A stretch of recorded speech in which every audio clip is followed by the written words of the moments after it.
Hello, I'm Jacqueline Janssen, and I'm here today with Mike Peterson, who's the founder and director of the Center for Emotional Healing. And we're going to talk today about your work, Mike. Thank you for having me. You're welcome. And tell us a little bit about how you got started and what your work is. I got into this work, which eventually culminated in the founding of the San Francisco Center for Emotional Healing. When I was 29 years old, I was on the operating table, having my wrist operated on, and I had a stroke. So in the course of bouncing back from that, I also took a couple of falls and was knocked unconscious. And so I came out with a whole broad range of symptoms and things. There was a very long discussion on dealing with insurance companies and hospitals and doctors and all that. I got pretty much no care out of it. Found myself I had to go back to school to figure out how to get my own brain to come back online. I started studying a whole number of things. One of them was neuro-linguistic programming, and I got lucky that in the creme de la creme, one of the top 2 places in the world is here in Marin County. I studied that and then branched out into studying everything I could. In the process of that, I brought together a group of people and we created a research institute called the Change Work Institute.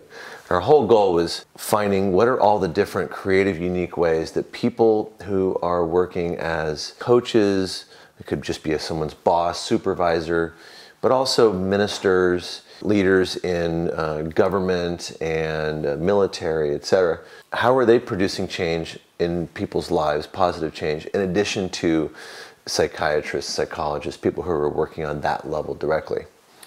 And we began looking for what were the commonalities. When someone was doing something that worked, that was new and innovative, how could we figure out how to replicate their success? If it was happening over and over again and they're actually making a difference for someone, what was it they were doing that worked, so that we could share it amongst ourselves and actually be able to pick up new skills. From that, I was able to work with some great colleagues and made some great strides for myself. The stroke, as I learned later, was not aware of in the moment, was that almost everybody who has a traumatic brain injury, a stroke, almost everybody comes out with depression of some sort. And it affects everything in your life. For me, between the damage done to my gray matter, it also ended up firing off childhood PTSD and teenage and such. So I was battling with both.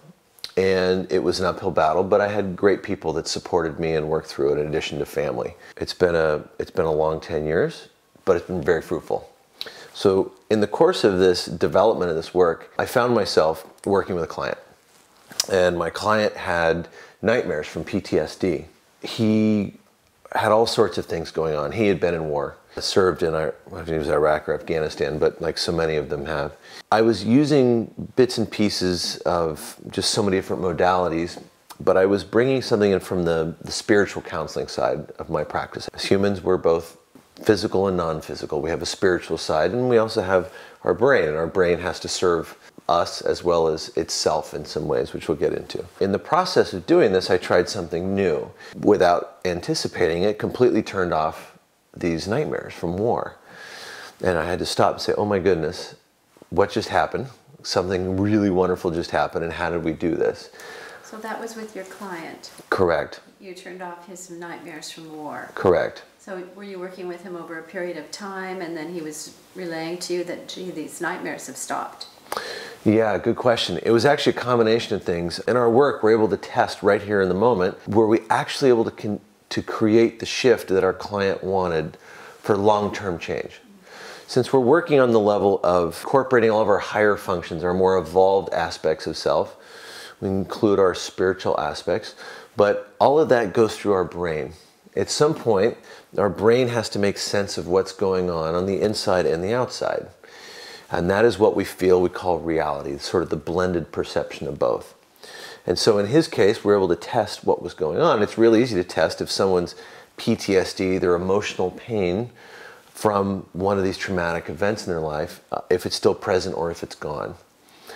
Again, a very pleasant, useful outcropping from our work, something that came from it. So we noticed instantly it felt different. And he just had a different perception of things. And then going forward, we were able to track that all of his nightmares went away and his sleep came back. It must have been such a relief for him. It was, and it was very gratifying But it also set a new sort of challenge, which was, okay, how can I apply this in all of the other parts of my work with my clients? Right. Yeah. Right. Well, so for some of our viewers who might not know what PTSD is, could you describe that? PTSD, post-traumatic stress disorder. It's sort of been used for a long time. So PTSD, or as most of psychology is these days, is sort of putting into a bucket they're just referring to as trauma. PTSD, post-traumatic stress disorder, for a long time was the catch-all phrase used to describe emotional trauma that came from accidents or rape, war, plane accidents, someone who was assaulted. If we were to sort of bundle it into that general category. But they called it post-traumatic stress. So if someone goes to war, or they're a victim of assault or a major car accident, event itself has passed. But there's some quirks in our brain. Our brain cannot quite decipher that it's entirely over. Part of our brain does, part of us doesn't. There's a way that which we've evolved that brings the two together, what actually teaches the brain, oh, whew, thank goodness, the event is over. The car accident's actually over. So when we get in a car, we can have the experience that people who don't have any compulsions or issues with driving a car, they can hop in a car and drive cross country and really enjoy themselves in a peaceful sort of alert, but capable of driving just fine. So the stress that would come after the event, that would linger, psychology really began to make concerted efforts to understand it. And that was the term that came with it. It's still used, especially with vets. It's the most common term that's used to describe what they're experiencing. So with vets or others, one trauma could be the death of a comrade or a loved one, parent, child, and that event is traumatic, but then there's the aftermath, the grieving. Is that considered still normal, or is some of it beyond normal and becomes what we would see as stress-related and trauma-related? Yeah, and there's actually two descriptions of normal. We could say normal as in common. Unfortunately, there's too much emotional turmoil that people experience from these events, and it greatly affects their lives. Normal in the sense that all of us, our brains, learn more or less the exact same way, which is good and bad, because it means that almost everybody is carrying around some sort of trauma. It could be childhood trauma, it could be from something we remember as a one-time event. It could have been the car accident, for example. It could have been that assault. Another example is war. We have a story that goes with that event, that we know that the stress started right after it. Yeah. So that's kind of normal. But also learning that most of us, how we learned how to walk and how to behave in public, of course, as our parents would have wanted us to, how to drive your car and be safe.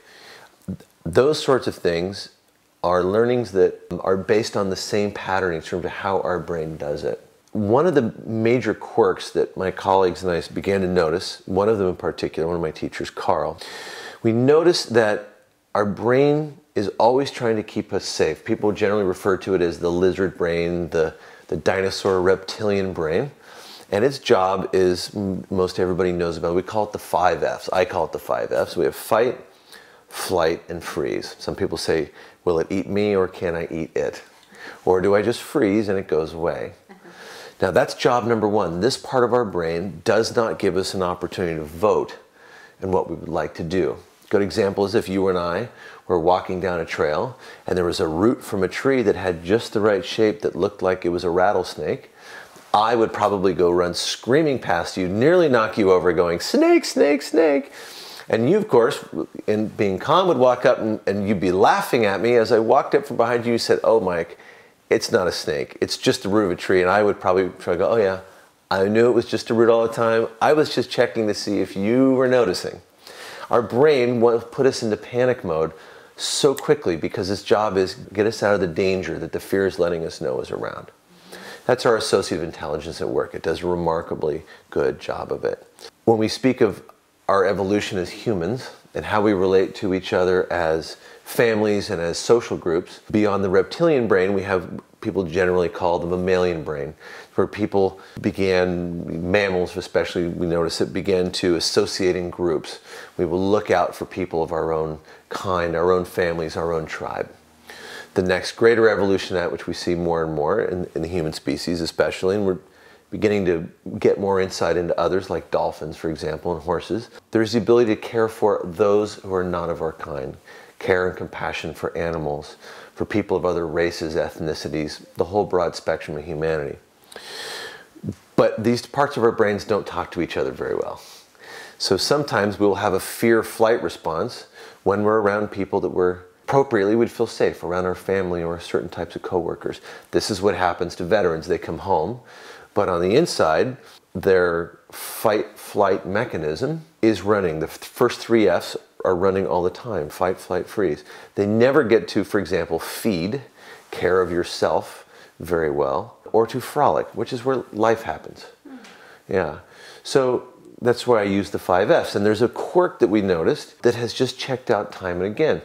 Our reptilian brain uses this patterning, this fight-flight, so that it says, no matter what, don't ever let that happen to me again. Don't let me get bitten by a snake. Don't let me make an absent-minded left-hand turn in front of traffic. Don't let me go into war and miss when that kind of situation would happen that would cause harm to myself or my comrade either side. The problem is that our brain tries to keep us safe from those events, but with those events.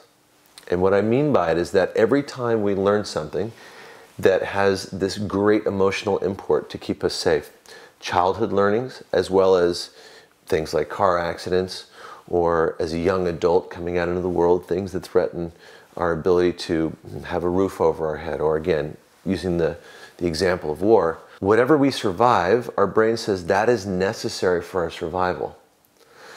And this is where it gets into in the way of us having a human experience. This is the exact reason why patterns keep coming back over and over again in our lives. Why some of our friends and family cannot help but manifest drama, as we would call it, in the workplace or relationships or in the family. This part of us says, if life gets too good, and this is especially what happens with veterans, if life gets too good and I'm at home with my family, my spouse and my children, or I'm in my workplace and I have wonderful coworkers, and it's a place where I can thrive and do something for myself and feel safe, our brain says, wait a minute, we're not used to being safe when everything around us is safe. Our brain says, I never learned to survive life being really safe and letting my guard down. So what happens is, when we're in a situation where everything is quiet and everything is safe and life gets really good, our brain says, oh no, this is right about when something bad happens and I need to find it. I need to know where the threat is. And it will literally seek out trying to recreate it to find it. If we look at our brain, okay, the lion out in the savannah of Africa survives getting chased down by some other rival group of lions, whatever it is, and it survives it, and it pats itself on the back and it says, whew, thank goodness I survived being eaten by another group of lions. Our brain has this thing, it needs to know that it's safe. So our brain, every time we survive something, it pats itself on the shoulder and says, whew, thank goodness I survived that. Good job. Now I know how to survive that situation. Our brain actually thrives on a flood of different types of neurotransmitters. And some of them give us the big, ah. Our brain has evolved that. When we eat something, ah. When we run too hard, we get exhausted, we take a nap. Ah. When we get oxygen in the brain, that's what a yawn is. Ah. It feels good, right? So one of the things is survival. When we survive something, whew, thank God that's over. Ah. So our brain actually craves that. The problem is that when we're in an environment where our brain keeps looking for the threat, and our brain is on high alert, but it cannot find it, it needs to find the threat. It will actually go out of its way to find it or create it. Some people have to create drama or trauma with their mate or their boss or a coworker. Soon as they have it, they know where the confrontation is going to come from. They have the confrontation, they feel good. And this becomes a problem. Vets who come home, they're constantly looking for the threat, but it's not there. They become more anxious because they can't find the threat. As soon as they find the threat and they can focus their attention on it, they get a little bit of the But the longer they go without finding it in their environment, it becomes more disconcerting on the inside. and it makes it more and more challenging to be around people. Generally, they become a little more reclusive. They want to have less people in their environment. So many vets say, where is there a job where I don't have to be around people? Because it limits the number of places where the threats could be coming from. So we actually have to teach their brain how to feel safe when they're in a safe environment. Yeah, and we also at the same time, the way our brain misperceives time between the two hemispheres, we actually have to teach their brain that the threat has passed, that they're actually in their home in Des Moines, Iowa with their children and their dog and their wife or their husband. They're not actually in Fallujah because their brain had this quirk it does not know, it doesn't perceive time correctly.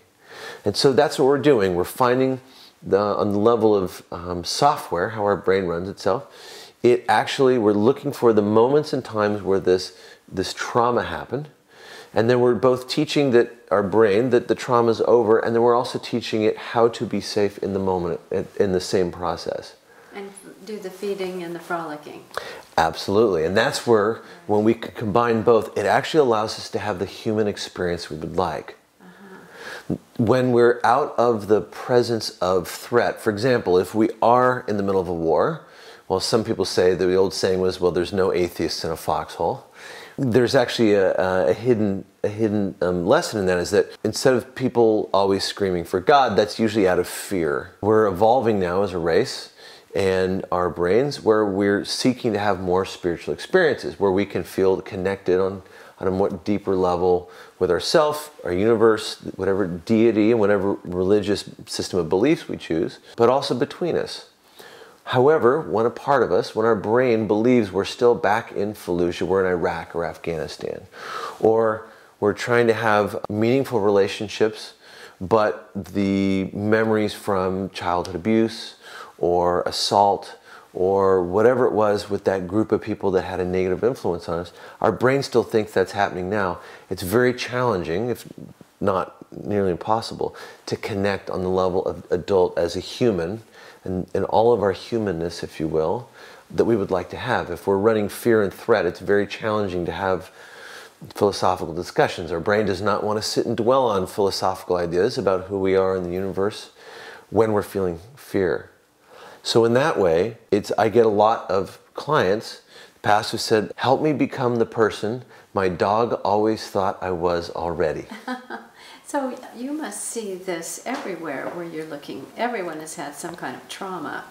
Vets perhaps more intense than others, but we see the homeless who have been traumatized. Perhaps that's one of the reasons for homelessness. Yes. We see children, we see so much loss. So do you work with people on all those levels? Yeah, I have clients from all walks of life.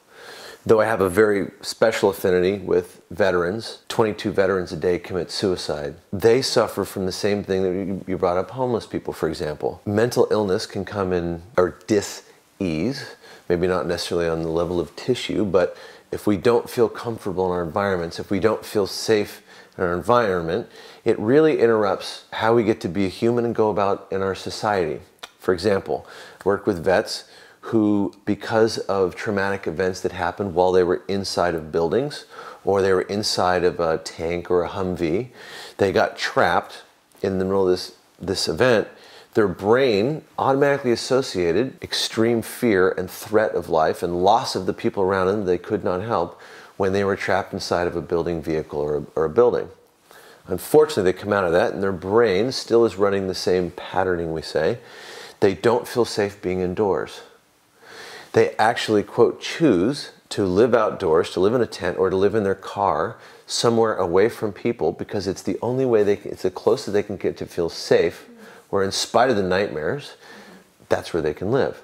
Now, this sort of thing, this sort of emotional trauma can also affect your ability to hold a job down. Of course. So taking homeless people, for example, something happened in their life where they're not able to, when we say focus or function in life the way perhaps you or I can. And so they're unable to work, or to be in a building, it's not safe, or to be in relationship, to be around people, it's just not safe. When we live in a constant state of threat, from these emotionally traumatic experiences. They were physically traumatic, they were emotionally traumatic. Again, our brain replays it, thinks it's going on. The only way to dial that down to a level where people can sleep or function, they will medicate with drugs and alcohol, or sleep. Or some people medicate, if you will. They're trying to manage these feelings of extreme fear that they have to live with all day long. This anxiety that just seems to come up and they can't control it, they can't stop it. Some people will exercise until they're just nothing but sinew and bone. They can't actually feel relaxed unless they run as far as they can go until they stop and fall over. They finally rest. Because that rest, is what their brain is actually seeking. They're looking for the release from the anxiety. So these people who are medicating with alcohol and drugs, we know where they end up.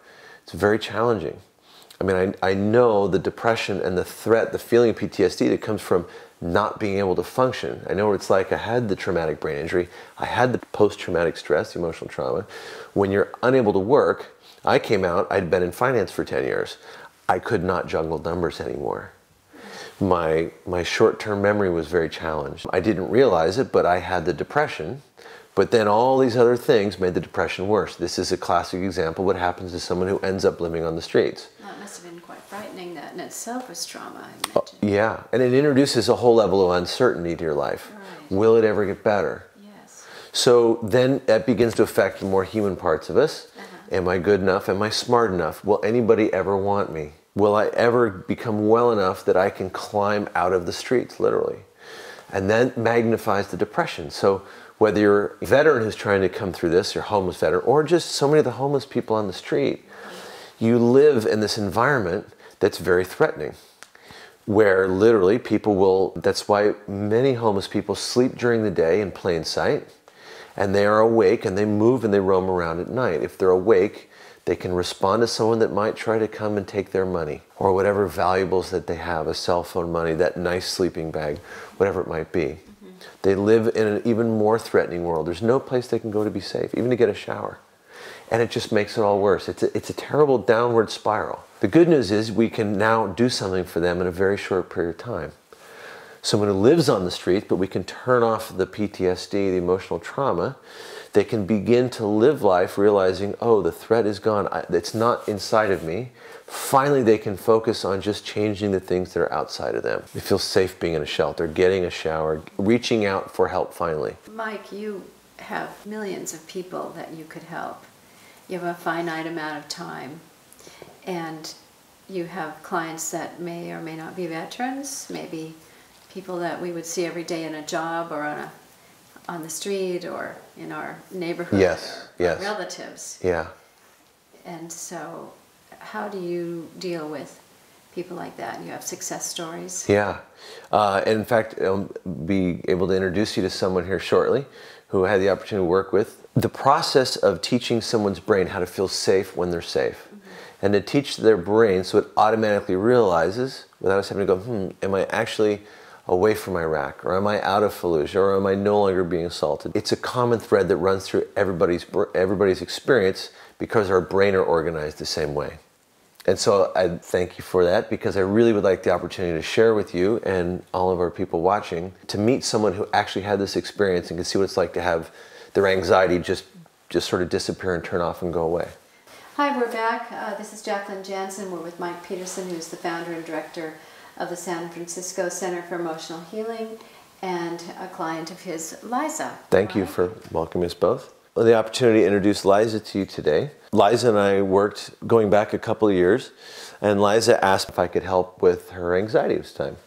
And so we did a session, and I asked Liza if she would come share what that experience was like, and sort of what the changes were like, and how quickly they came, and what you could share with us. Thank you very much for having me. I, a few years ago, had extreme anxiety and suffered through this extreme anxiety after several traumatic losses that were consecutive. My stepmother passed away. We had to take her off of life support. My father was immediately then diagnosed with terminal cancer. I took care of him for a little over a year with many hospital visits, and then my dog got sick and passed away. And after that point, I basically felt like I was always waiting for the other shoe to drop and couldn't sleep, couldn't relax. Just had extreme fear about what was next, and really was having a difficult time getting back into me and to any enjoyment. I felt often like I would be in a room watching my friends have fun and I was just a spectator. Something that Mike really helped me work with was I commute back and forth from San Francisco to Napa Valley quite a bit, and every time I found myself driving across the Golden Gate Bridge, something in the midway point would just come up in my body. I just would have extreme fear, and I felt like, is this the moment I pull my car over and I get out and jump off the bridge? And that's not really who I am. And I knew it was something, thankfully there was a part of me that knew that wasn't who I am or who I have been historically. And that I'm somebody who, as my friends will tell you, really relishes life and I'm very exuberant about living. To be in a place where I wasn't feeling that way and felt like I was spectating rather than participating was very abnormal for me, and thankfully Mike helped me to change that effectively. This is actually a great example of where things can happen cumulatively. Here we have a professional, let's say a completely normal person who is going about their life. Life happens, things compound. But Liza did not have to suffer going through Fallujah. She didn't have to suffer war or something like that. But our brain tries to process these things, and there's always the fear that the next thing will come. But we never know when the next thing is going to come. And our brain doesn't know how we're going to handle the next thing when it's going to come. It still thinks that everything is going to be how it was in the past, because that's just how our brain is wired. So the trigger of driving along and coming to the middle of the Golden Gate Bridge, I don't recall the exact specifics, but that's a great example. Someone, they walk into work in the morning and the dread. They might actually get out of the bed just fine and their commute, and they get their favorite coffee, and then as soon as they hit the door, they walk in, the dread comes. Any number of things. That's a classic sort of thing. I've worked with a lot of people. The way our brain organizes it and runs it on the inside, does it the exact same way that vets have, or that if I'm going to work with someone, for example, who's homeless, someone who had a very traumatic experience, work the same. Can you share with us a little bit, sort of have a session, your experience of the session, or what you remember feeling after it, and then when you noticed that the anxiety had gone away, and maybe also share how that affected sort of the rest of your life going forward from that time? Sure, absolutely. So doing a session with Mike was very unique, and I had gone through grief counseling and therapy, and none of it seemed to be working for me. I'm absolutely an advocate of any kind of therapy or talk therapy, anything anybody wants to do, but for me personally, it wasn't creating the shift that I knew I needed. I was taking too long, in my personal opinion, to get on with my life. To heal and to begin to feel like myself. It was really, really troubling to me. And so Mike did a session with me. He helped me to create a movie in my brain of my experiences back from now all the way into the womb, and key moments of my life that had caused me extreme anxiety even as a little girl came very rapidly to my mind, and we addressed each one. He said, in that experience, the 5-year-old version of you, how did she feel? Why did that come about? And it helped us to establish a baseline of when this feeling of anxiety began for me, and then it helped us to go back and address that moment and to create healing around that experience. And so we went and touched on that experience, the next one, got finally caught up to the present day, and went to the experience of my driving across the bridge, and something about that moment for me began to shift. And I think for me, it was about a week to 2 week process. When I do a session with Mike, for me, there's always an immediate shift, but then I have a bit of an emotional process. I'm a very emotional person. I think because I'm accustomed to grieving and mourning, and I've had many experiences through my life where I sadly had to do that. Even just grieving and mourning, losing the anxiety is part of my experience. But it was definitely very immediate, just a calm that came over me. I slept very well that night. as I have with all of our sessions. Now I don't even think, I drove here and I didn't even think about driving across the bridge. I just was on the phone or got in the car and drove across the bridge. Something else that we've worked on, which is not as significant in terms of emotional trauma, but I am someone who absolutely does not like seafood. If you're eating seafood and you have a fork of seafood and I'm sitting next to you and eating something else and you lean over to take a little bite, you have contaminated my plate with your fish fork. This summer I found myself on multiple occasions wanting shrimp in tropical locations. That is maybe just a byproduct of the greater healing, but I'm pretty happy that that has been another aspect of it. So I think even when Mike is addressing a specific issue or a specific trauma, there are outlying traumas that get released, or small or big. So, you know, it really doesn't matter whether or not I eat seafood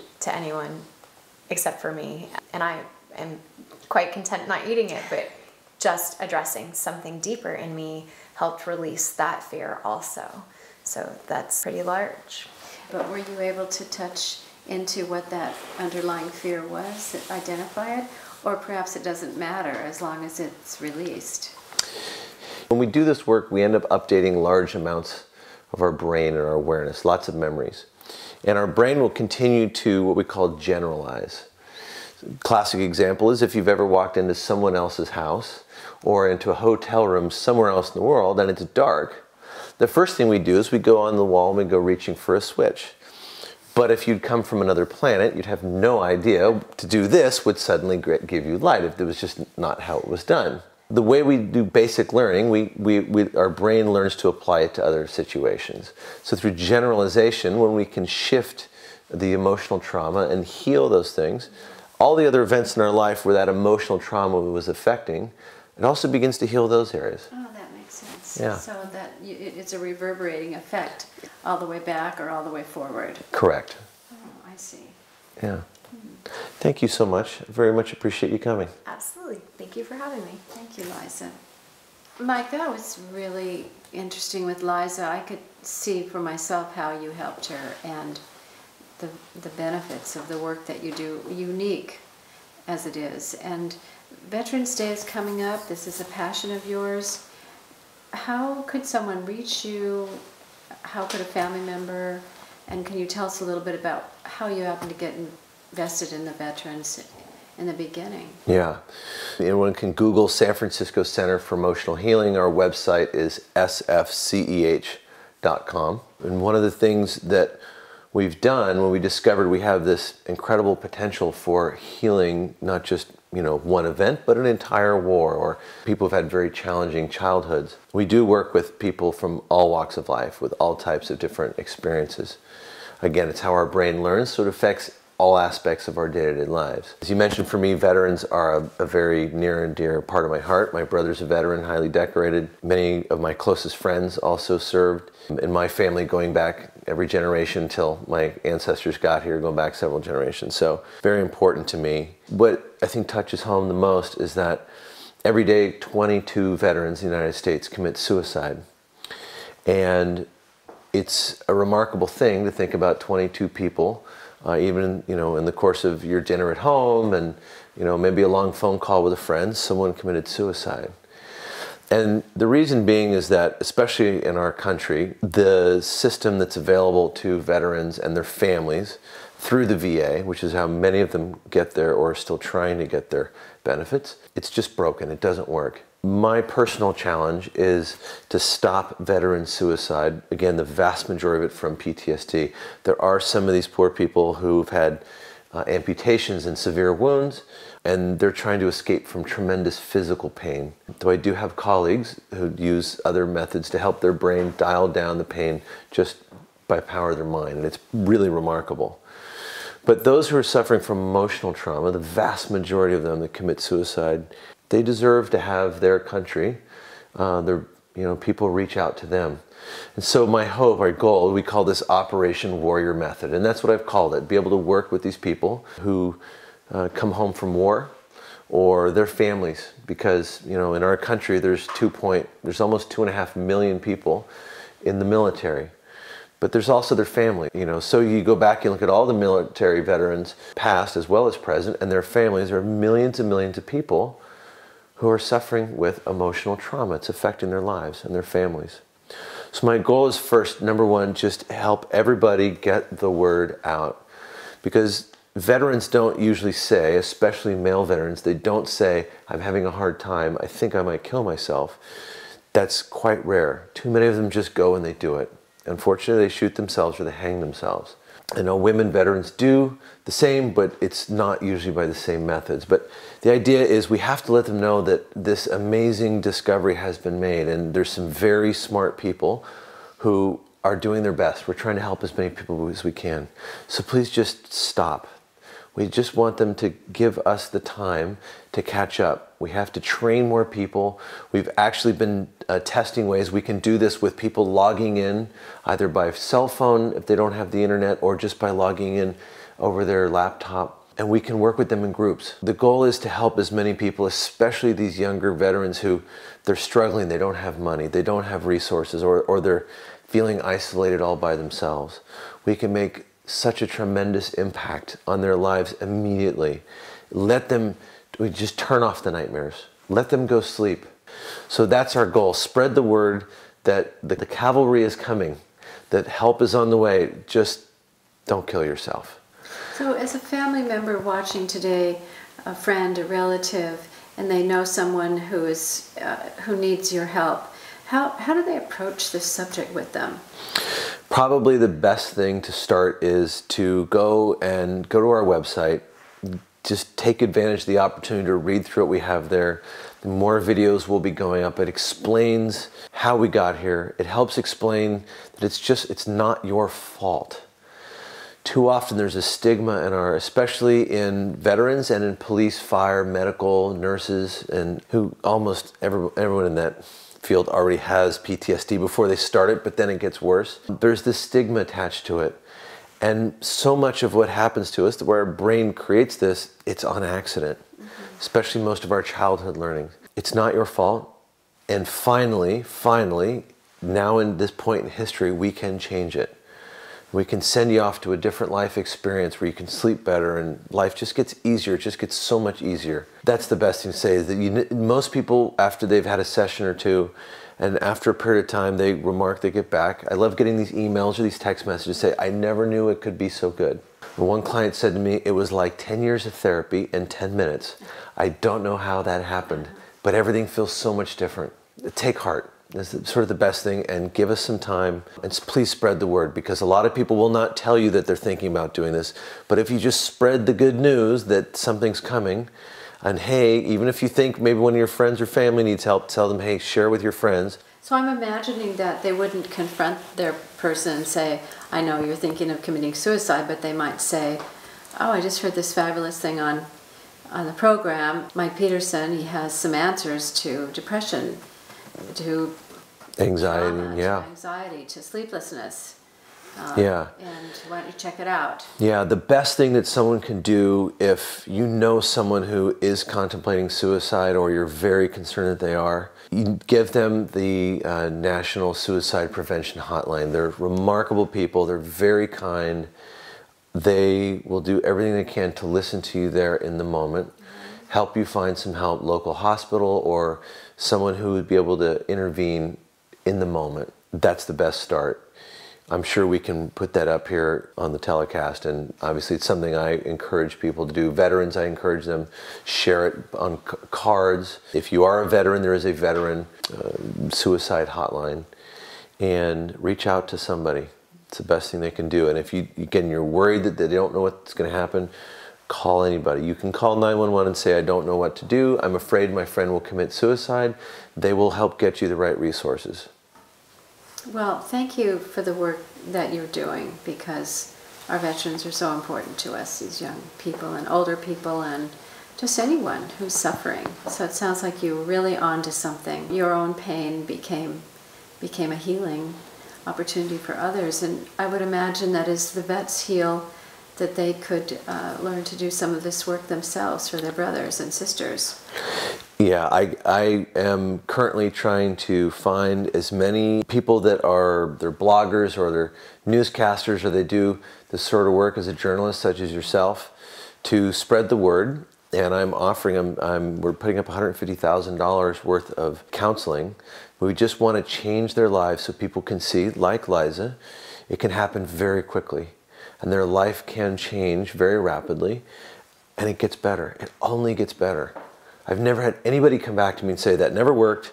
Never had anybody come back to me and say, oh, it was a waste of time, or whatever always comes back is, yeah, the emotional pain went away and I just feel so much better. That's what I want to bring to people. It's very exciting for me. It's to be able to reach out and find people with your type of support and friends and family. But the goal is to change lives and let people know that help is coming. It's the Operation Warrior Method.